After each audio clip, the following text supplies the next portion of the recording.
And we're back with another marathon. This time we are going 6 through 10 with all sorts of excellent SCP craziness. I feel like I looked a lot different back then. I think I was still rocking the mustache. I was probably, I had a better haircut. I had a little more joy in my life pre-pandemic, but hey, we can all find some solace in that. Enjoy these SCPs. Let us know if you like this kind of stuff. We'll put up some more marathons. Have fun. Holy smokes, how many of these things can the Foundation keep track of? You have to imagine that in a bureaucratic organization of that size and scale, there are a few that might slip through the cracks. Those sneaky snakes are the ones we should truly be worried about. I guess that's what makes the Keter classification so scary, the fact that they aren't really containable. Although some safe and Euclid ones would be just as dangerous if they were allowed to roam free or if they fell into the wrong hands. It's wild to consider, eh? Good thing we're bringing you a brand new list of SCPs that you better hope and dream stay locked up for the remainder of your time on Earth. With an upcoming war between the Sarkics and the Broken God worshippers, I wouldn't keep your fingers crossed though. Hello horror heads and welcome back to the scariest channel on YouTube, Top 5 Scary Videos. I'm your horror host, Keegan Hughes, and today we are delving even deeper into the SCP Foundation archives to bring you part 6 of the top 5 SCP monsters that can never escape. Before we begin our safety training, make sure you give this video a big thumbs up and subscribe for more SCP content. Alright, let's get started. Coming in at number 5, we have SCP-1249. Okay, so at first this one isn't going to seem too scary. It's a cute little fennec fox. Like, come on, it's adorable. But keep in mind that the Foundation keeps only one of these under lock and key and literally incinerates the rest. Yes, they take these tiny foot-long foxes and they throw them into the incinerator to prevent them from being spread across the world. Why would they do something so barbaric? Well, I'll tell you why. Because these things are dangerous and deadly. While appearing to be identical to a non-anomalous fennec fox, SCP-1249 is comprised entirely of fungal material. This mushroomy stuff has replicated the skin, skeleton, and fur of a fox, while its internal structure consists of a thick mold of varying viscosity.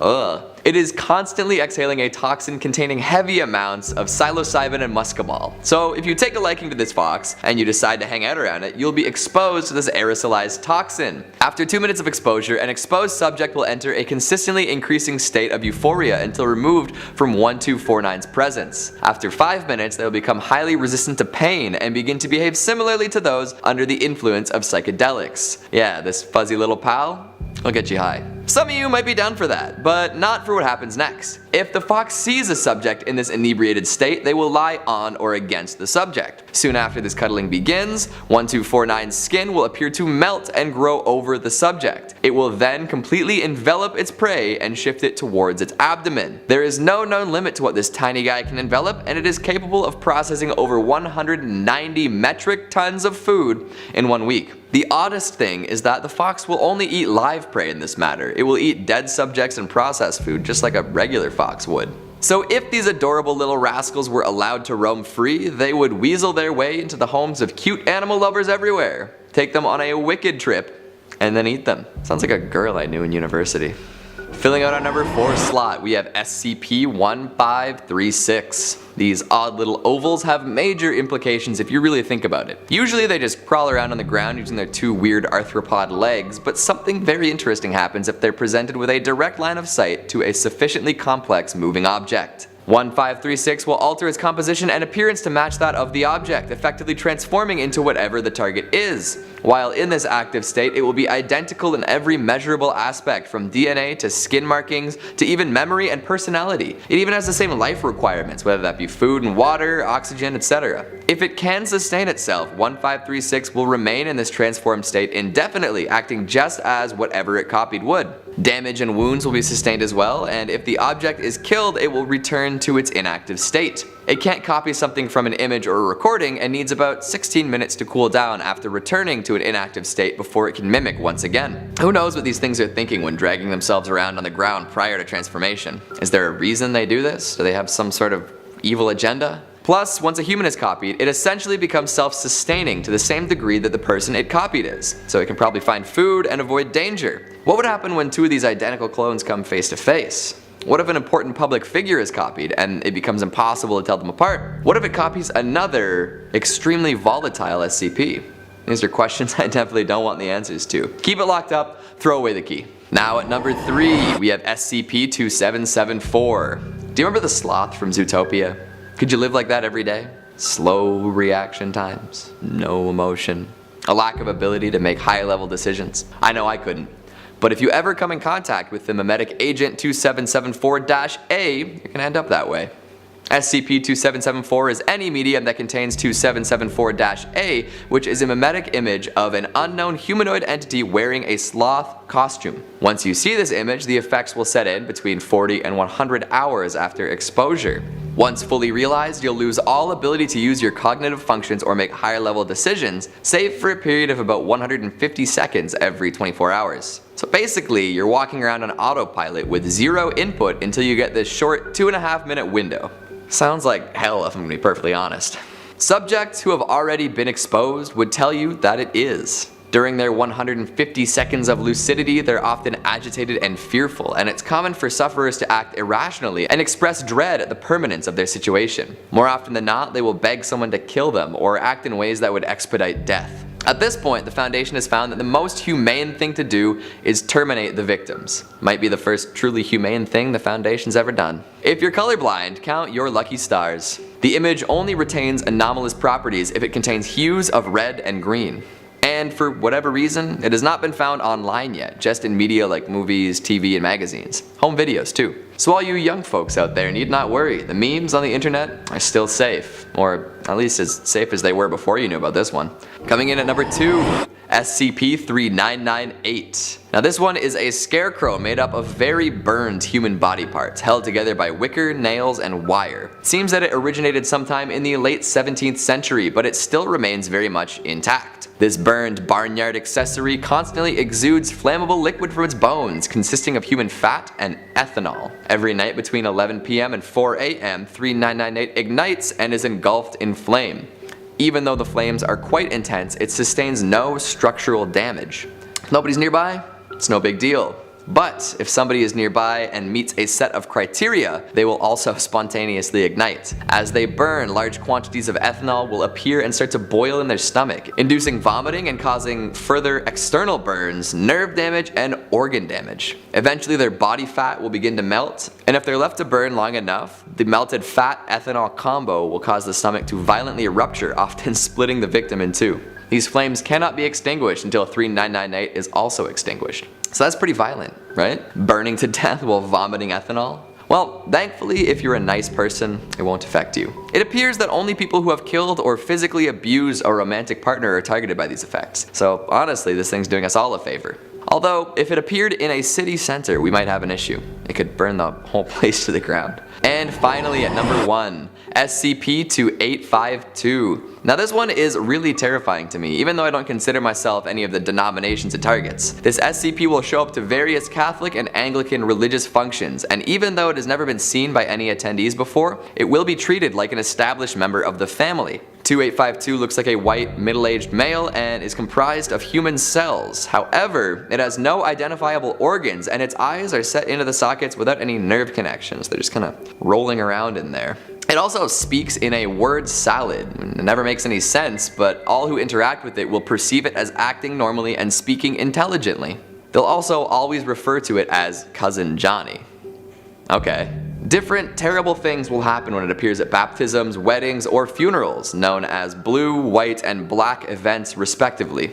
The Foundation has attempted to restrict their access to events in the past, but they'll just appear inside if they're barred from entry. Depending on the event, strange things will happen when this SCP appears. Sometimes a bridal party will remove all their teeth and feed them to newlyweds. Sometimes blood is vomited into an open casket along with cicada guts. And sometimes a child's skin will slip off as if they were molting. No matter what, all in attendance will be negatively affected in major ways, ranging from higher suicide rates to sterility to developing violent personality disorders. It's actually theorized that a great deal of D-class subjects have actually been involved in these events in the past, which is why they act the way they do. Oof, it just sends a shiver down my spine knowing that any event could be attended by one of these things, and there's really nothing that can be done about it. Plus, the eating of teeth really messes me up. Just imagine chewing on a tooth for a moment.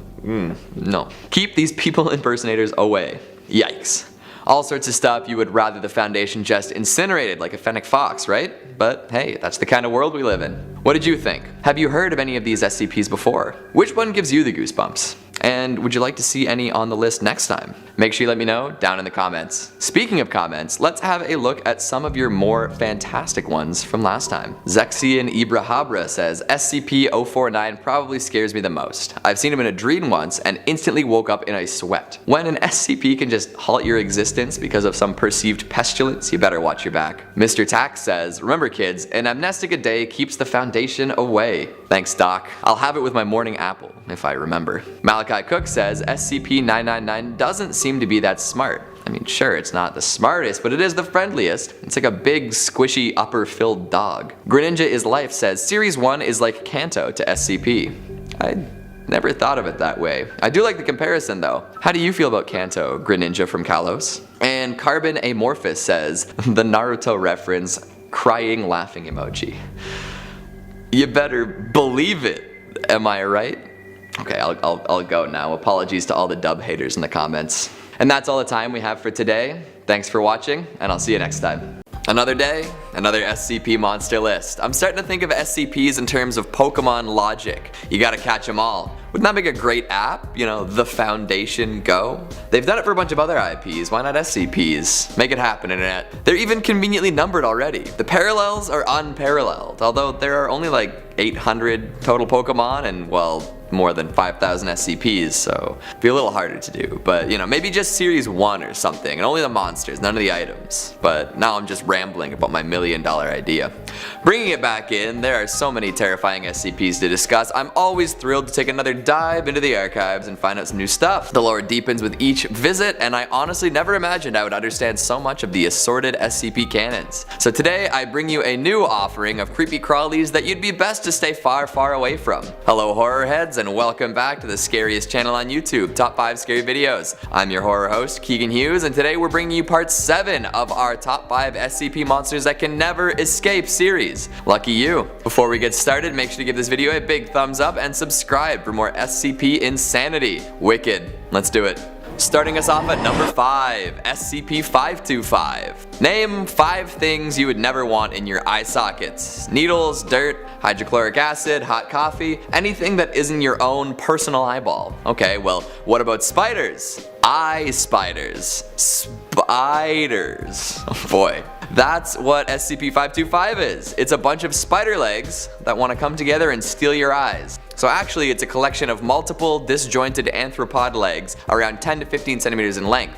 DNA tests have been inconclusive, but it seems like these spindly limbs are closest to those of a brown recluse. At the base of each leg are several minute hooks capable of perforating flesh. Ah, perforated flesh. It makes me think of the days where I thought everything sounded like a wicked band name. Well, actually that would be a good song name, but I digress. When these legs are left alone, they remain motionless. However, if 8 of them are brought within 0.6 meters of each other, they will bunch up into a group and attach themselves into a single entity. We'll call this one 525-1. Once a makeshift spider is formed, this 8-legged freak will crawl around and try to make contact with the closest human or similar. I say similar because they only respond to most large to moderate sized mammals, and even then, not everything is attractive to them. Once it finds a suitable eyeball producer, the spider will crawl up to the sockets. It'll center itself over the eye and use 4 legs to secure the eyelid while the other 4 extract the eye. This is done with surgical precision, and 525 will take extreme care as to not damage the eye. Optic nerves are severed and the central retinal vein is sliced. It's all very meticulous.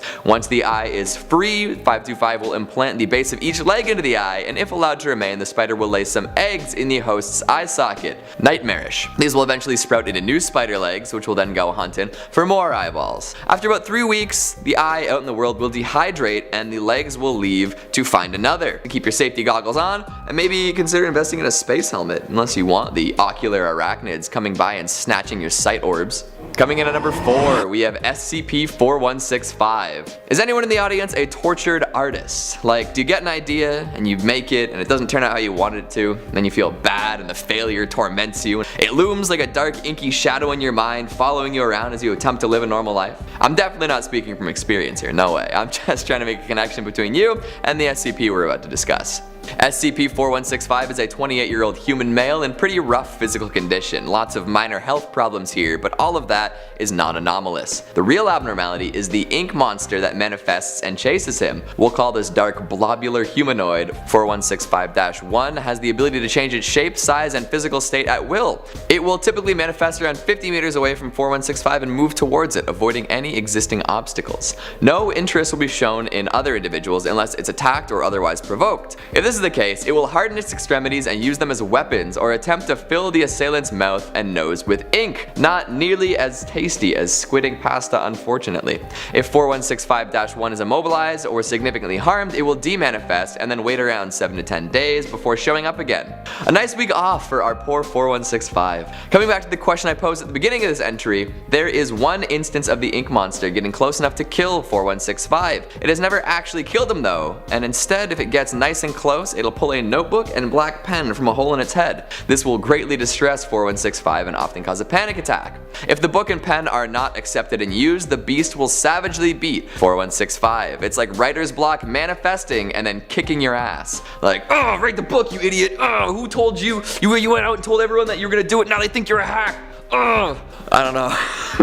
It's existentially and creatively terrifying. Coming in at number 3, SCP-4064. Maybe some of you folks at home would want to meet one of these SCPs. Sometimes it takes a little confidence boost and then a heartbreak for you to get your life back on track. No judgment. 4064 is a hive mind capable of inhabiting 6 distinct bodies, each of which appear as a light-skinned human woman with a golden face mask. These instances are able to interact with their masks on a biological level, sharing neuron impulses with each other and often perceiving their surroundings simultaneously. Persuasion also becomes more effective while wearing the masks. The goal of the 6 individuals is to serve a deity known as Anatolia. They all claim to be the daughters of Anatolia who need to nourish their goddess through the collection of strong negative emotion. The gold mask-wearing sextet are known as the Sisters, one of the multiple subgroups of the daughters. Sisters collect anguish and go around forcing people to fall in love with them before breaking their hearts. The emotional ruin of the men they seduce is delicious food for their goddess. The Foundation was able to secure and contain 2 instances of the Sisters, and from various interviews they were able to find out about 2 more subgroups, the Matrons and the Pipers.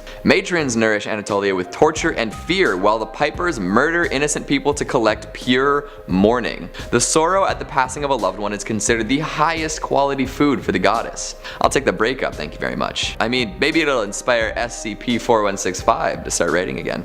Filling out a number 2 slot, SCP-2030. Be careful what you're binging out there, folks. If you don't check the titles closely, who knows what you'll end up watching. SCP-2030 is an anomalous phenomenon that manifests as a television series. The medium through which it manifests changes with the times. Right now, it most often appears on streaming services, while in the past it may have showed up as a DVD or a VHS. There's no reliable evidence of it manifesting before 1993, but there are 38 seasons of programming, which implies that it has been active to some degree since about 1976. The program's title typically appears as Laugh is Fun, but other variations have been observed like Laugh is Life and Laugh is Laugh. It will often mimic art from other TV series, often causing viewers to watch it by mistake, thinking they're about to watch something less inherently dangerous. Laugh is Fun is a hidden camera comedy series along the lines of Just for Laughs gags or Candid Camera.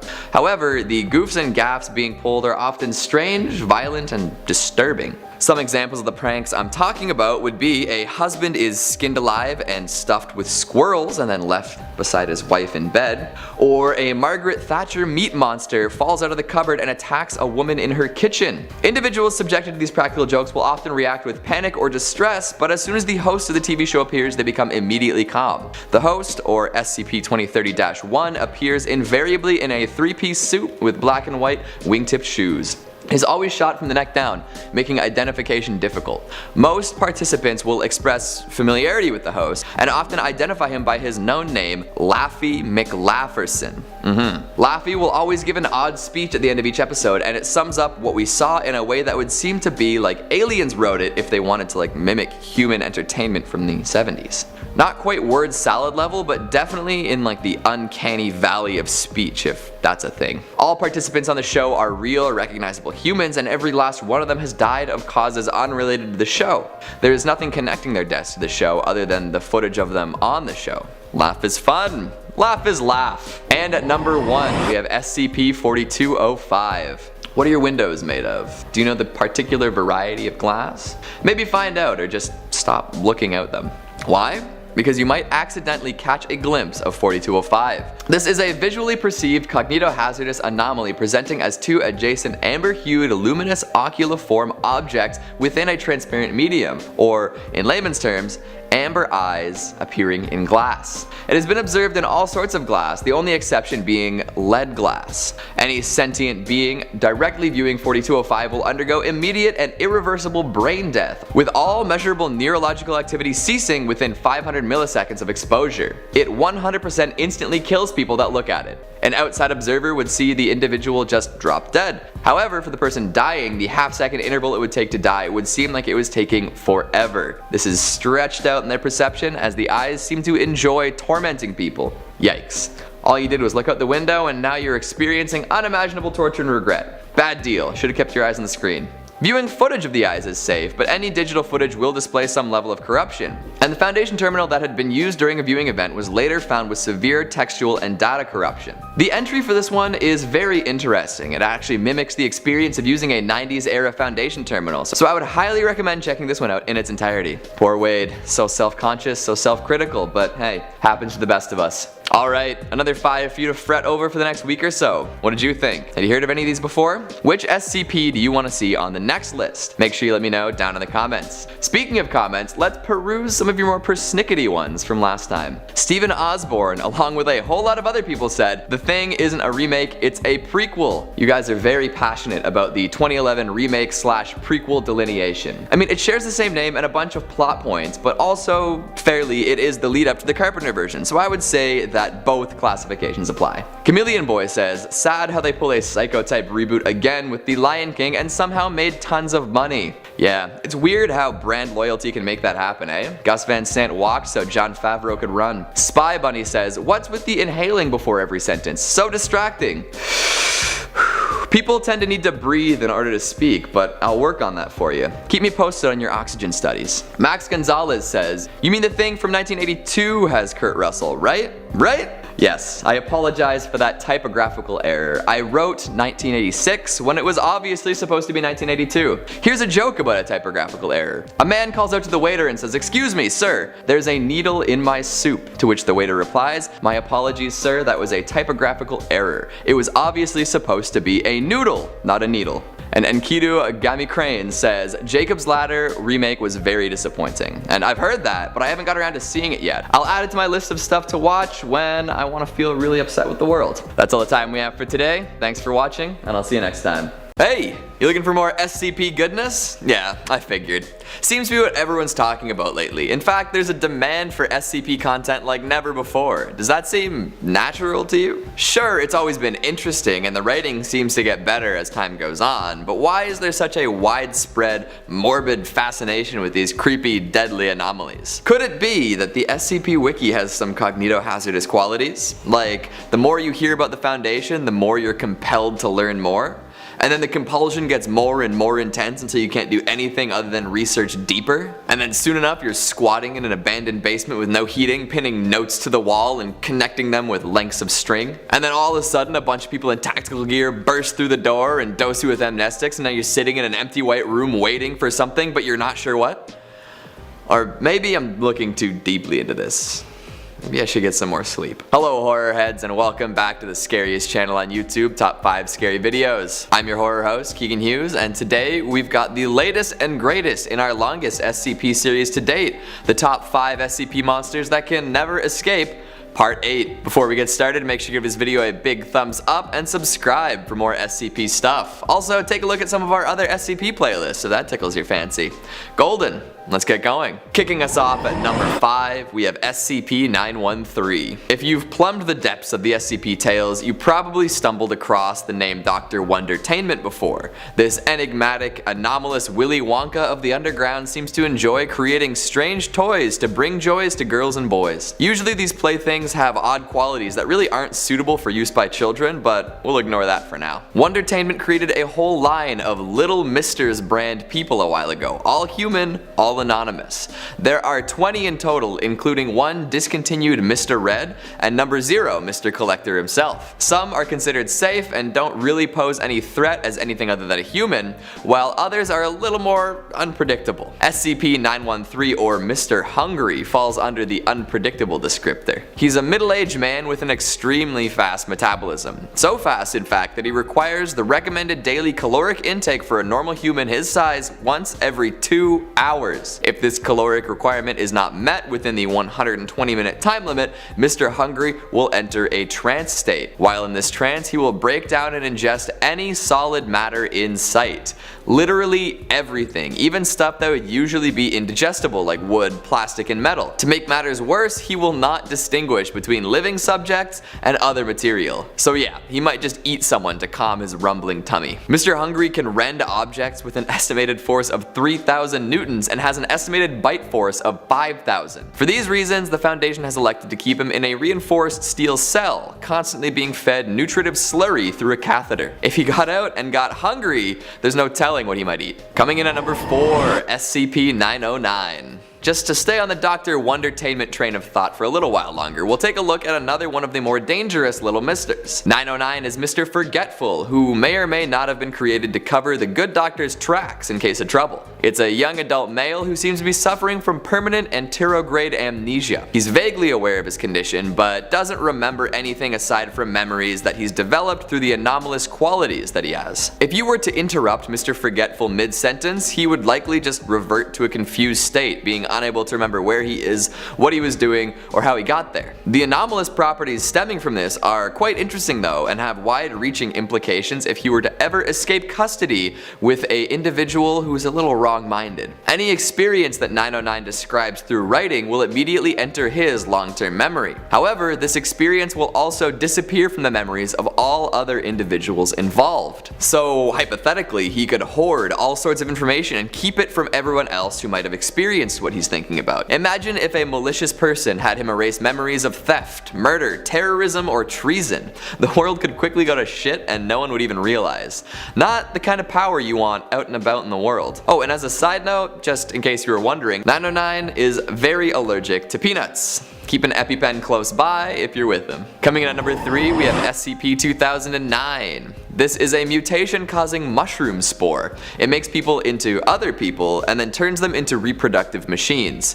Get your mind out of the gutter, not like that. So there are 2 different stages in the 2009 life cycle. There's 2009-01 and 2009-02. 01 is the designation for all instances of an anomalous male humanoid capable of asexual reproduction by means of spores. So it's a bunch of mushroom clones named Thomas Huang. Each instance is 100% genetically identical to the next, and each is fully sapient. None of the Thomases seem to know that they're anomalous, and they all share the same memories from childhood up until early adulthood, living in the community of Pollinsby, California. Although no such community or people like Thomas have ever been found to exist outside of this context. So the Thomases will walk around living their lives wherever they've spawned until they find conditions that are suitable for them to begin reproduction. When the temperature and humidity are just right, instances of 2009-01 will seek out a dark, high-up area with plenty of nearby foot traffic. Then they'll anchor themselves to nearby structures and begin producing 2009-02 spores until they die of exhaustion. Imagine stumbling across one of these humanoid mushroom men, absolutely hollowed out through their own efforts.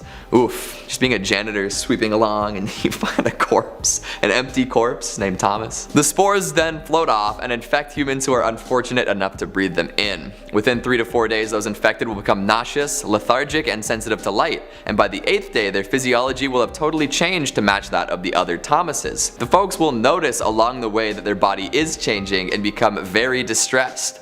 I mean, you would too if you suddenly began to metamorphosize into a 20-something man named Thomas. Once the transformation is complete, it will 100% match 2009-01 and will exhibit no knowledge of their lives beforehand. Then they will live their newly Thomased life until it's time to make more spores. The Foundation has actually burned towns entirely to the ground for housing instances of 2009. It's just that infectious. Filling out our number 2 slot, SCP-457. Flame on. 457 appears to be a sentient being composed of flame, but its actual composition is unknown. It's shaped out by the flames that it produces and will often assume a humanoid form if given sufficient fuel. At its very smallest, 457 will appear to be a single tiny matchstick-sized flame, but as it grows, it gains the ability to assume some more complex shapes. Also, its intelligence grows with size and fuel sources. It can even communicate once it hits a certain size, either by scorching letters onto surfaces or by using a series of crackles and pops to speak. If 457 reaches a certain size, it will split into 2 beings, and if they grow large enough, they will split off as well, and so on and so forth. These instances are actually very aggressive towards each other and will try to consume or extinguish their doubles in order to keep available fuel for themselves. 457's goal seems to be just to acquire larger sources of fuel and to spread, which is simple enough considering it's fire. However, its intelligence and size grow, and with that it becomes more dangerous. It has been seen sabotaging sprinkler systems and setting up complex traps in attempts to escape. Multiple wildfires have been attributed to it, and you can be sure that if it were to find its way into a densely populated zone, there would be lots of bodies burning. Crispy. And finally at number 1 we have SCP-035. Imagine if the mask was even more dangerous, somehow. Okay, so 035 doesn't have cartoonish properties, but it is wildly deadly and destructive. This skip is a white porcelain comedy mask that will sometimes change to tragedy. If it changes, all existing visual records will automatically change to reflect its updated appearance. If you stay on its wiki page long enough, you'll notice the difference. Trust me. The mask is constantly leaking a corrosive and degenerative liquid from its eye and mouth holes. Spit and tears, this stuff is not. This liquid will decay anything and everything that comes in contact with it, and eventually the materials will melt completely into a pool of the original contaminant. Glass reacts the slowest, which is why the Foundation keeps it rotating between many airtight glass cases. Living organisms who come in contact with the goop will be melted down to nothing with no chance of recovery. This includes you, so do not touch it. Folks within a couple meters or in visual contact of the mask will experience a strong urge to put it on. This is a bad idea. Anyone who puts on the mask will experience brain death and then become possessed by the consciousness contained within. In fact, any humanoid shaped object at all with the mask will become possessed. This includes mannequins, corpses, and even statues. However, anything that the mask does possess will degenerate very quickly and eventually become mummified. Conversations with the 035 have actually been quite fruitful, and it has provided knowledge about other SCP objects and history in general. The consciousness claims to have been present during many historic events. It is intelligent, charismatic, and flattering to anyone who speaks with it. However, it is highly manipulative, and even being near the mask without putting it on can cause sudden and profound changes to someone's psychological state. It will often prompt folks to commit suicide while transforming others into mindless servants. This has led to plenty of escape attempts, resulting in the Foundation limiting all interactions with 035. Now, 035 will fill its containment cells with blackened, contaminated human blood and meddles with all sorts of containment measures, including damaging locks, preventing electronic devices from functioning, and degrading the walls. Obviously, it's not happy that it's been left alone in there. Let's hope that they can keep relocating it just over and over again. Another 5 SCPs into the top 5 scary archives. What did you think? Which one of the 5s is the scariest to you? Are there any other monsters we haven't talked about yet that should be discussed on the channel? Make sure to let me know down in the comments. Speaking of comments, let's have a look at some of your more erroneous ones from our top 5 scariest horror movies of the decade. Ethan Willis says, the second time Keegan did the clap, it immediately went to an ad. Spooky. I have powers. Fear me. Isaac Bloomer says, I'm shipping out overseas, please wish me luck, and I absolutely love your videos. Good luck out there, homie. Stay safe. Harley Beckstrom says, happy new decade. I am turning 10 this year. Holy smokes, you're barely as old as some of the movies we talked about. Welcome to the new decade. Cordoro says, can you do another one of these because there were so many good ones? You are damn right that there were so many good ones. It's hard to even pick the top 50 to be honest. I think a part 2 might be in the cards, but I'm no fortune teller. And Arm Gears says, Keegan, you didn't disappoint with this list at all. Thank you. I try my best not to disappoint, although maybe in the future I'll make some disappointing on purpose content just to see what happens. That's all the time we have for today. thanks for watching, and I'll see you next time. While putting today's script together, I noticed a bit of a running theme. Totally accidental, to be honest, but I'll make the connections like a real literary pro. A lot of SCPs are objects or animals or totally unbelievable anomalies. These are scary because we can't understand them or don't see anything that we can relate to within them. Fear of the unknown, right? However, the SCPs we'll discuss today are more human than you would like to believe. When you see a glimmer of humanity inside of a monster, it makes it more terrifying, more tragic. Think about Nina from Full Metal Alchemist, or the episode of Doctor Who with the kid in the gas mask calling for his mummy. The uncanny valley is real, and it gets worse when we see reflections of ourselves in the monsters we're running from. Today's SCP monsters all have a human element to them, whether it's something trying to learn and grow to replace humans, or as a human tendency like a love of art, for example. They all hit a little too close to home. Hello horror heads, and welcome back to the scariest channel on YouTube, Top 5 Scary Videos. I'm your horror host, Keegan Hughes, and today we're taking on the latest in our long-running SCP series, Top 5 SCP Monsters That Can Never Escape, Part 9. Put on your helmet and take a good long look in the mirror because we're getting weird today. Before we get started, make sure to give this video a big thumbs up and subscribe for more SCP action. Wicked. Let's get going. Kicking us off at number 5, we have SCP-1770. Ever tried to realign your bike chain after it came loose? It's not a lot of fun, right? And those things can cause some serious damage if you're not careful. I'm talking bloody, greasy fingers. Well, this SCP is an entire animate mass of steel chains. Usually it takes the form of a human, and in fact it has human-level intelligence with speech and movement capabilities. If left on its own though, it will not move, nor will it initiate conversation. It is capable of attacking people and turning them into sculptures similar to itself. At one point in the past, it would establish hideouts in major population zones and covertly pull folks into its grasp. Nowadays, it just hangs out. If it were to attack someone, the process would involve 4 steps. 1. It would choke the victim to death using chains removed from its body. 2. It inserts chains into the victim via the skin, eyes, nose, and mouth. 3. It begins to replace the victim's flesh with new chains and shape them into a new form. Usually the form is humanoid, but on rare occasions they will form complex series of knots instead. And 4. All the victim's flesh is now chains. Yikes. Just imagine that, a bunch of chains sliding into your nostrils through your sinuses. Actually no, don't imagine that. I'm sorry for putting that image out there. Don't worry too much though. Like I said before, this thing doesn't seem to want to pervert the human form anymore. Apparently it used to see the transformations as an artistic outlet, but no longer has the drive to do it. If you show 1770 a piece of art that doesn't showcase humans, it will interact with you. If you show it one with humans, it will enter a depressive, apathetic state and lie down in the corner for a few days. A tortured artist who creates tortuous art. Number 4. SCP-983. This one touches on 2 common fears, growing old and singing along to your own birthday song. Yes, we've all been there. What the hell do you do when everyone's singing happy birthday to you? Smile and nod? Lock eyes with someone? Moving on, 983 is a vintage mechanical monkey that looks like it's from sometime around the 1940s. It's dressed in a ringmaster's vest and holds a brass bell and a striking rod. Under most circumstances, this little primate is harmless, but if someone touches it during the 24-hour period coinciding with the day of their birth, the anomalous effects manifest. Once the birthday celebrator touches the monkey, it will do a backflip and sing a simple song. Ring-a-ding-ding-ding, it's your birthday. Hopefully I got the tune right. It will sing this little ditty every 3 or 4 seconds, pausing to ring the bell.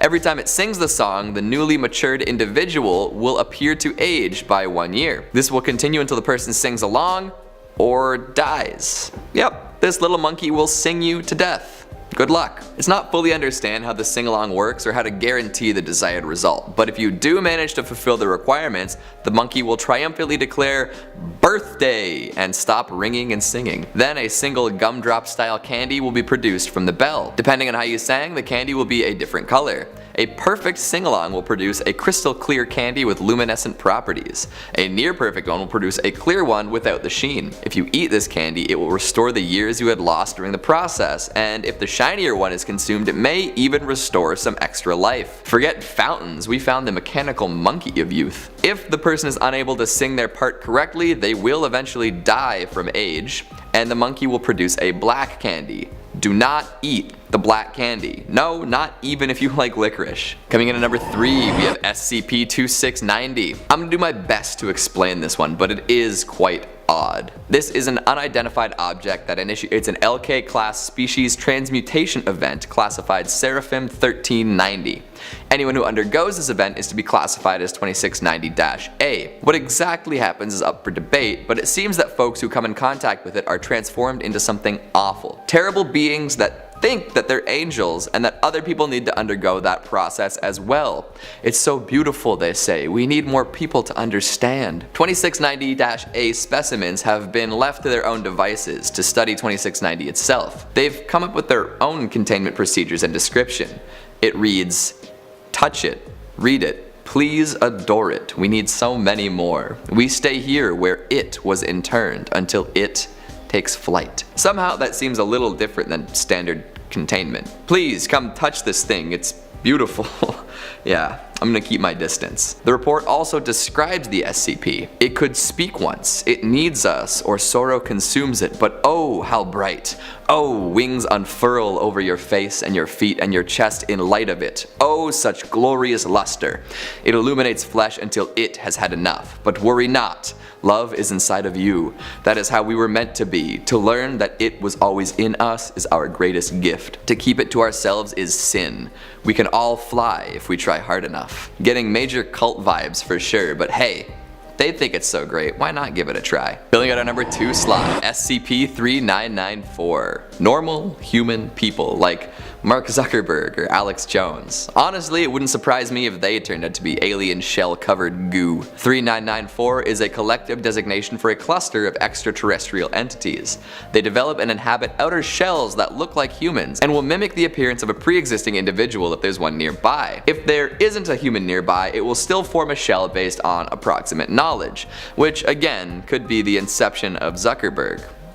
Don't kill me. The shells are meant to act as disguises to hide the inner gooey form of 3994, but often fail to perform as intended. Plenty of these weirdos have deformities like twisted appendages and disproportionate skeletal structure. If a goop ever exists outside a shell, it lacks any form or structure and can sometimes be as tall as 560 centimeters. Over time, these normal human people have learned to copy speech patterns, dialects, and languages of those they were exposed to. At first, they weren't able to string together proper sentences, but now they are matching the language proficiency of Foundation personnel. It appears that they're able to communicate via telepathy with other instances, creating a sort of hive mind complex. This means that they can learn without being directly exposed to humans. For this reason, the Foundation has deemed it necessary to teach the things false information about humanity to make uncovering instances easier. This doesn't seem to be working so well though, as a recent containment breach has made it very clear that they are already seeing through the ruse. They aren't damageable by conventional means, often requiring the use of flames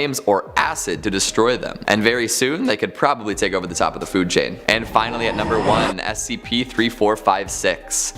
Basically the 4 centaurs of the apocalypse, except there's more than 4 of them and the world hasn't ended yet. These SCPs resemble horses, sort of. Their size and form say horse, but the lack of hair, translucent skin, and human torsos fused to their backs say otherwise. Oh, and the human torsos have huge arm spans, sharpened digits instead of fingers, and a nose hole that emits screams at over 110 decibels. So we've got a decidedly weird creature on our hands. They materialize near war zones, terror attacks, and natural disasters as if they are drawn to human suffering. Anyone who lays eyes on an instance of 3456 can expect to be stalked for the rest of their days, which is nice. The horrible horses will capture a great number of subjects before disappearing entirely. It's unknown what happens after. In addition to all these terrifying details, it should also be noted that some instances have been reported to be over 30 meters tall, and that they are impervious to conventional weapons. Ah, good. Well, no sense worrying over something we can't stop then. One little saving grace does exist though. They are unable to cross bodies of fresh water. Why this is the case, nobody really knows, but we can all be glad that there's one way to avoid them. Although, there's less fresh water than ever, so we'll see how long we can make that work. Goodness gracious, those are some wicked creatures. Did you see anything you recognized?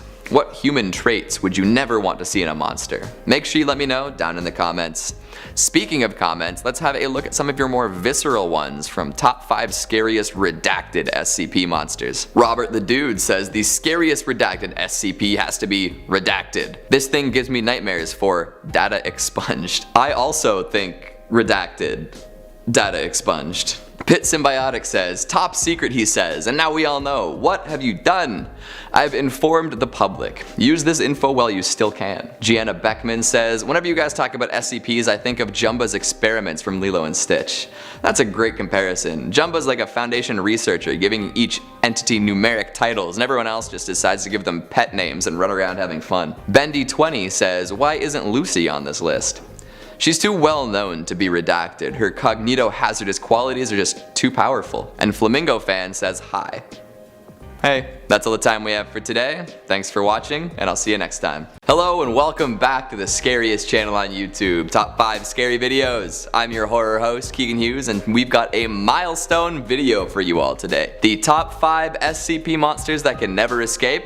Part 10. I know you're all itching for these beasts to break containment. Outstanding. Let's get to the list. Starting us off at number 5, we've got SCP-008. A true classic in many different ways, 008 definitely has a license to kill. It's not employed by the Secret Intelligence Service though. No, 008 is essentially a zombie virus. This complex prion has 100% infectiousness and 100% lethality. So, if you come in contact with it, you're cooked. I'm sorry, enjoy zombiehood. You know, go eat some brains or something. It can be transmitted through exposed mucous membranes and bodily fluids, and miraculously is not airborne or waterborne. So it's pretty infectious, more or less flu-like, but it won't spread quite as quickly as wildfire. If you're worried that you might have been infected, take note of your symptoms. If they started more than 20 hours ago and haven't progressed to coma, you're probably fine. Maybe it's just the flu. However, if you start to notice any of these symptoms early on, I would start to worry. First, it causes flu-like symptoms with high fever, and eventually these will progress and cause severe dementia. Once the dementia progresses far enough, a comatose state will be induced. Cellular necrosis begins, leading to symptoms similar to gangrene. Then the red blood cells increase their oxygen storage capacity, which means slower blood flow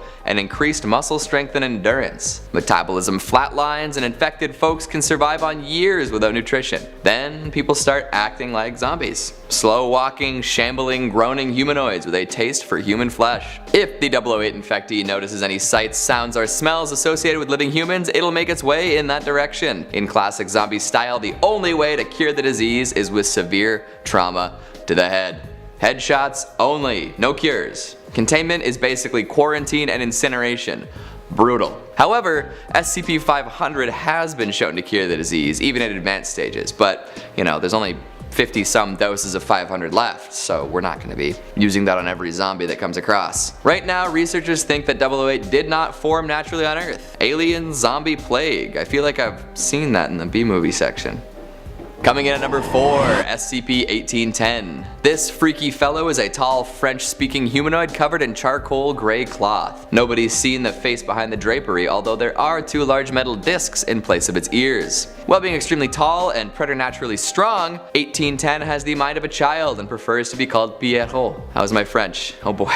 In the 70 years since containment, Pierrot has not physically changed or aged at all. Some theorize that he's immune to the effects of aging and will continue living until decommissioned. 1810 has no abnormal healing abilities though, and will heal at a similar rate to most humans. Its anomalous properties will manifest when within 500 meters of a child it deems lost. Pierrot will then fixate upon taking care of that child and provide for their wants and needs. However, there seems to be a massive disconnect between what the child actually needs and what it thinks the child needs. This could mean stealing, committing acts of violence, or locking the children up for their own protection. He can become even more unnaturally strong in situations like this. 1810 was initially discovered in Paris in the 1940s as he was kidnapping children and stealing objects. Upon containment, the Foundation planted a cover story of a carnival worker kidnapping children, which seems to have stuck. Even with Foundation custody, Pierrot will freak out when he thinks children need help. This often happens when he's shown media with children in prominent roles. One particularly dangerous incident occurred when he was shown a TV show dealing with issues like bullying and peer pressure. He smashed the TV and tore through the containment cell's door, screaming that he needed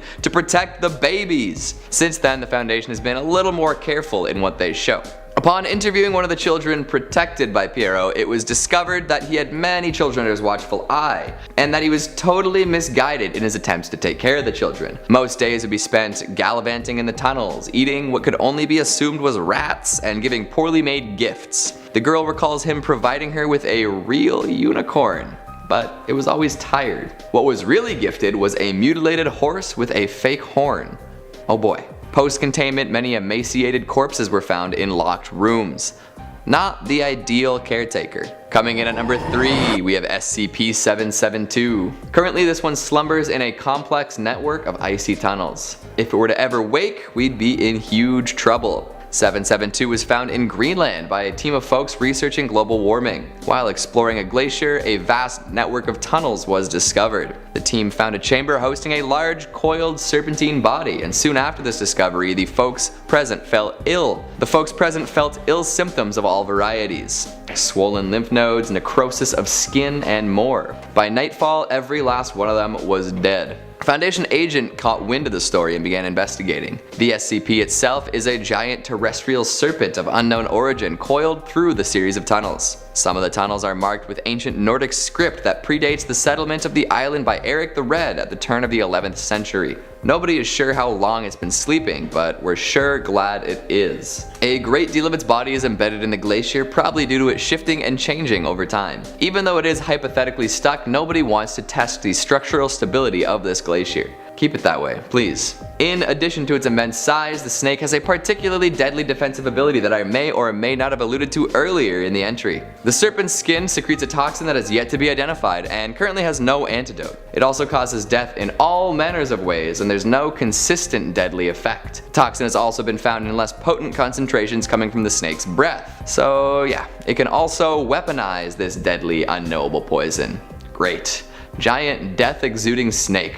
Who wants to make the trip to Greenland? Coming in at number 2, we've got SCP-3008. This is one of my personal favorites just because of how relatable it is. IKEAs freak me out a little bit. They're too gigantic, and every time I go in, the arrangement is all different. You know, where I thought would be scented candles, it's now full of pop art prints. The bedding area is full of shower curtains. Why can't I find a doormat? Where's the exit again? 3008 is a big abandoned IKEA. From the outside, it's totally normal. If you enter from anywhere but the front door, it'll just be an empty building.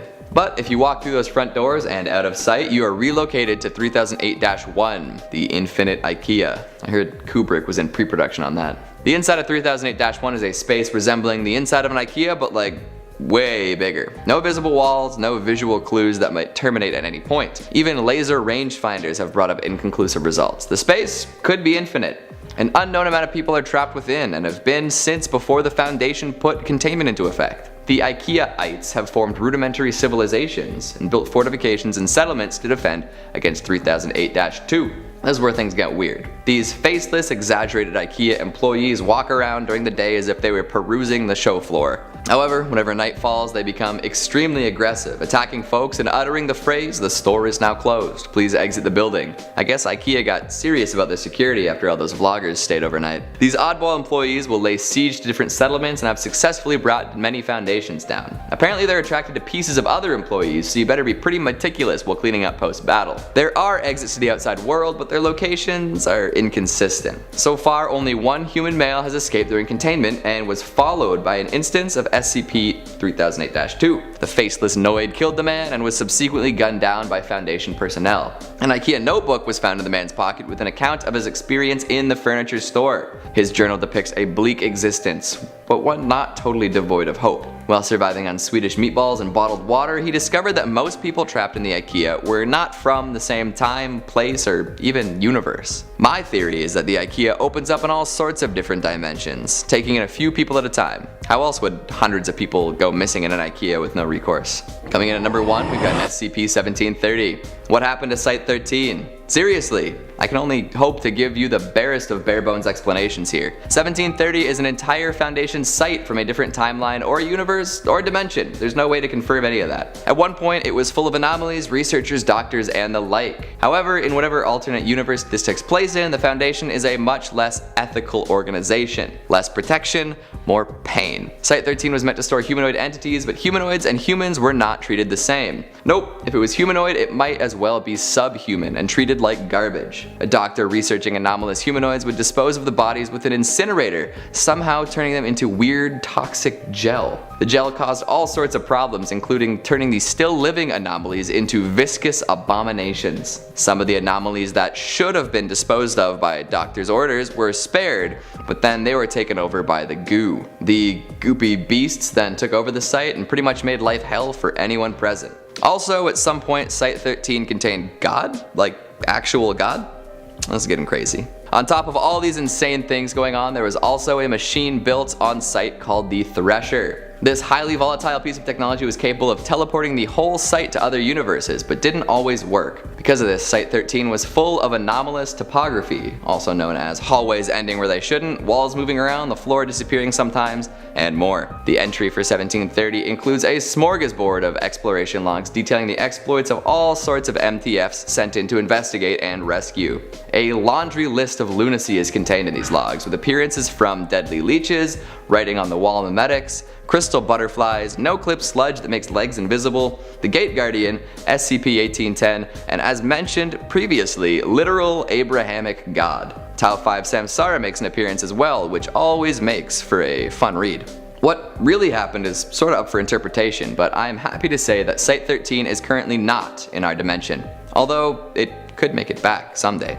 Let's hope it doesn't. That list caps off 50 SCP entries in our humble little series. Thanks for tuning in so diligently. What'd you think of list number 10? Any egregious absences? Make sure you let me know down in the comments. Speaking of comments, let's take a quick look at some of your more chilly ones from the top 5 scariest SCP monsters from Series 2, Part 2. Takemiya Shin says Math Death Sphere. I actually prefer Math Death Star. Well, you'll need some math to keep up with the Death Stars. How many did the Empire in all its forms end up trying to make?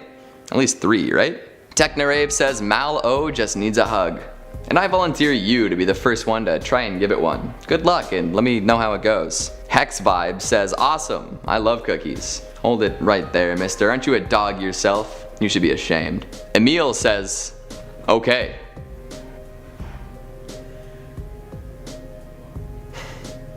And Mike891212 says SCP. I agree, you are 100% correct on this one.